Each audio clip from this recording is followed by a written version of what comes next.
Leãozinho, gosto muito de te ver. Leãozinho, caminhando sob o sol. Gosto muito de você. Leãozinho, para desentristecer. Leãozinho, o meu coração tão só. Basta eu encontrar você no caminho.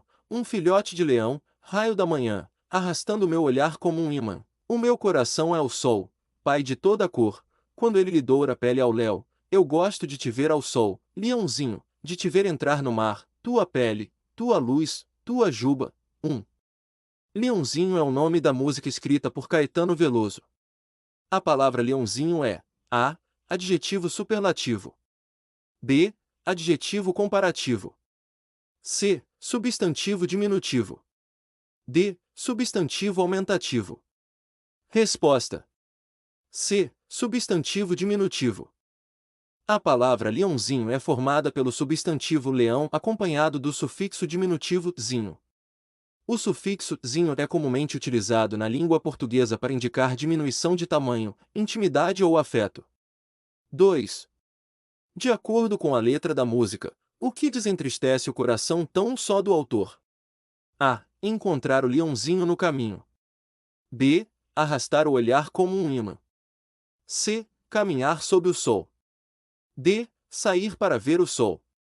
Resposta: A. Encontrar o leãozinho no caminho. Na parte que a música fala para desentristecer, leãozinho que você desentristecer o coração é o leãozinho sendo encontrado. 3. No trecho meu coração tão só. A palavra só é um adjetivo que caracteriza o A. Leãozinho. B. Coração. C. Mar. D. Sol. Resposta: B. Coração. O adjetivo está caracterizando a palavra coração. 4. Na frase para desentristecer, leãozinho, a palavra desentristecer quer dizer o mesmo que A. Entristecer. B. Entorpecer. C. Alegrar. D. Amar. Resposta: C. Alegrar. A palavra desentristecer é formada pelo prefixo des, que indica negação, reversão de ação, e o verbo entristecer. Portanto, desentristecer significa o oposto de entristecer, ou seja, trazer alegria, felicidade ou remover a tristeza. 5. Gosto muito de você, leãozinho, o advérbio muito possui sentido de A. Modo. B. Lugar. C. Tempo. D. Intensidade. Resposta: D. Intensidade. Ele intensifica o sentimento expresso pelo autor em relação ao leãozinho, indicando que o autor gosta muito, de forma intensa, do leãozinho. 6. Na frase Luísa ficou muito triste pela partida dos primos, das tias e dos avós.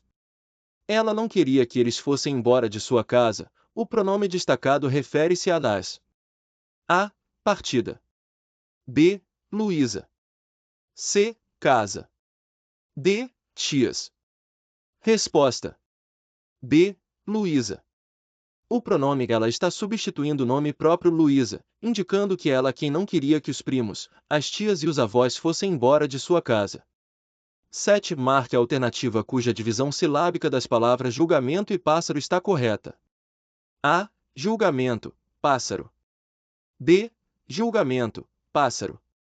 C. Julgamento, pássaro. D. Julgamento, pássaro. Resposta: A. Julgamento, pássaro. 8. O substantivo café possui a mesma regra de acentuação gráfica que a palavra. A. Automóvel. B. Lâmpada. C. Ônibus. D. Pará. Resposta: D. Pará. Ambas são palavras oxítonas terminadas em vogal, seguidas ou não de ES.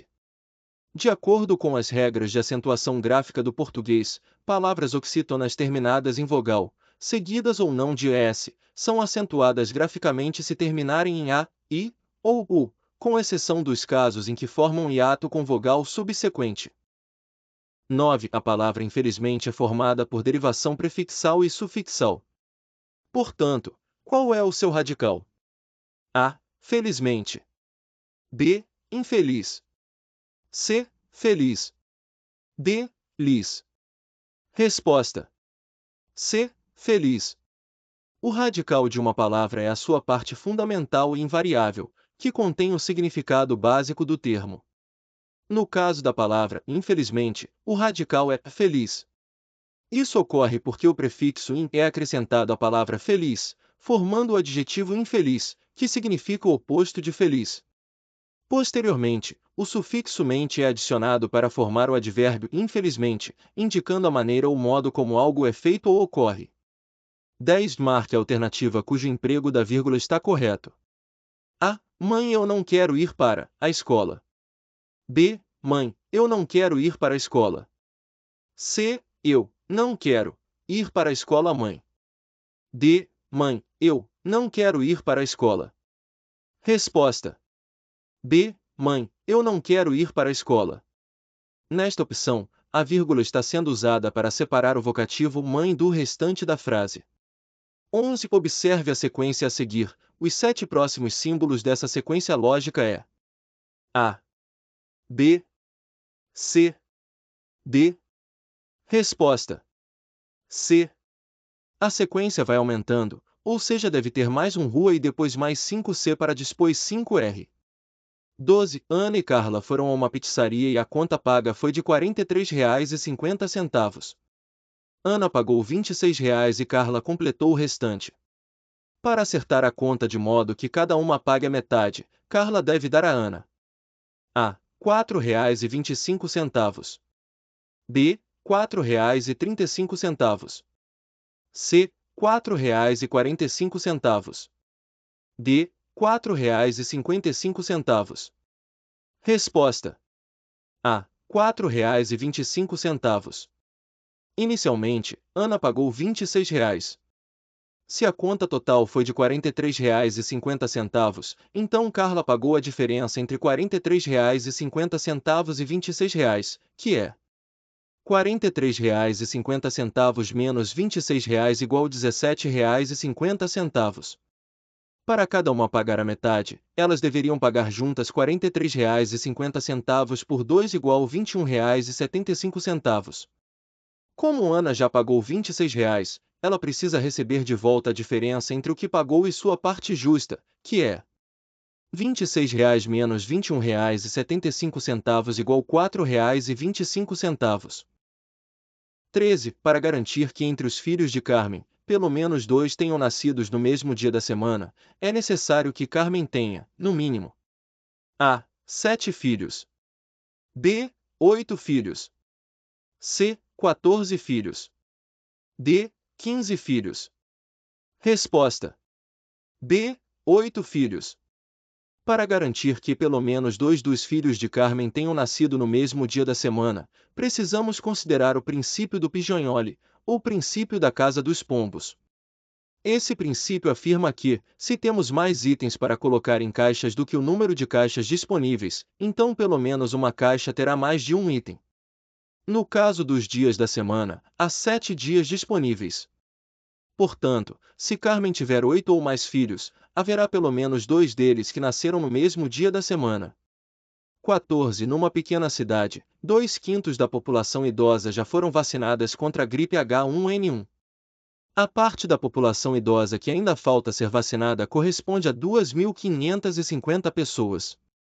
Então, o total de idosos nessa cidade é de A. 4.150. B. 4.200. C. 4.250. D. 4.300. Resposta: C. 4.250. Vamos chamar o total de idosos na cidade de X. Sabemos que 2/5 da população idosa já foi vacinada. Portanto, a parte da população idosa que ainda falta ser vacinada é igual a 3/5 do total da população idosa. Como essa parte corresponde a 2.550 pessoas, podemos escrever a seguinte equação: 3/5 de x igual a 2.550. Para encontrar o valor de x, devemos isolar x. X igual a 2.550 vezes 5 dividido por 3. X igual a 12.750 dividido por 3. X igual a 4.250. 15 em um certo grupo de pessoas, a razão entre casados e solteiros é de 1 para 5, respectivamente. Se nesse grupo há 132 pessoas, quantos casados há nesse grupo? A. 22. B. 24. C.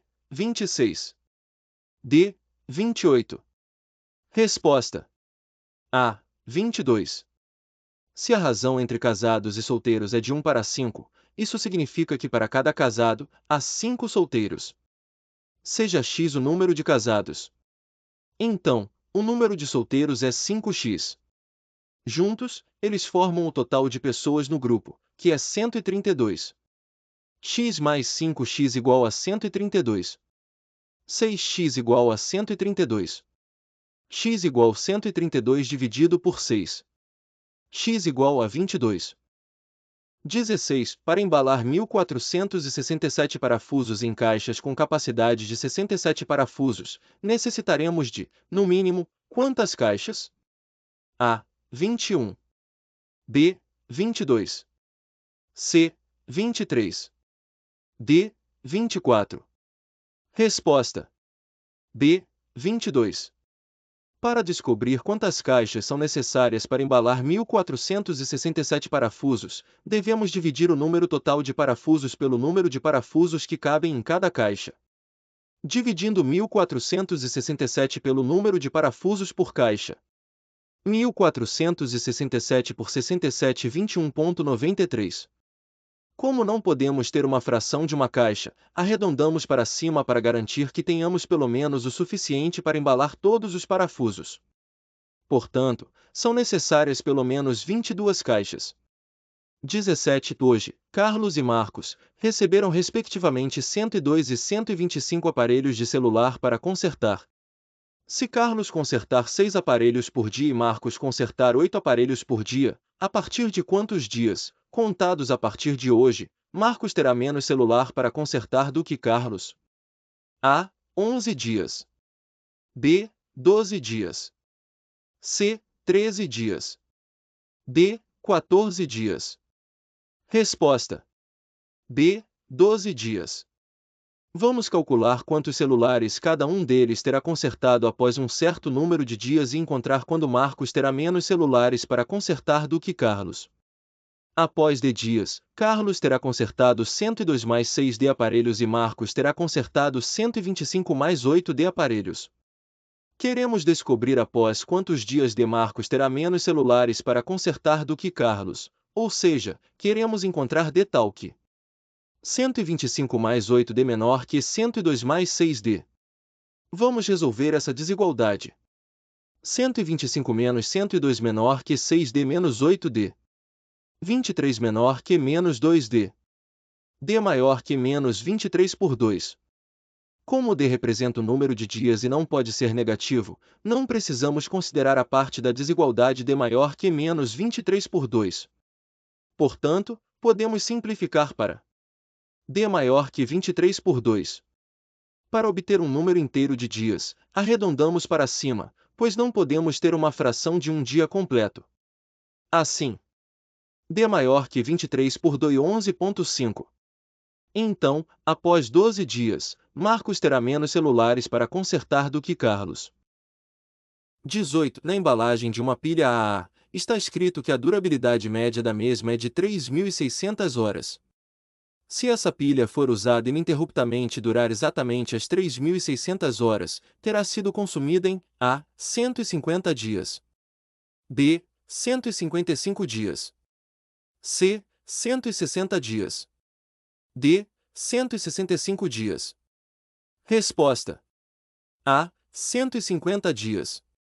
Para calcular em quantos dias a pilha AA será consumida se durar exatamente 3.600 horas, precisamos converter esse tempo para dias. Sabemos que um dia tem 24 horas, portanto, podemos dividir 3.600 horas por 24 horas por dia para obter o número de dias. 3.600 horas dividido por 24 horas por dia igual a 150 dias. 19.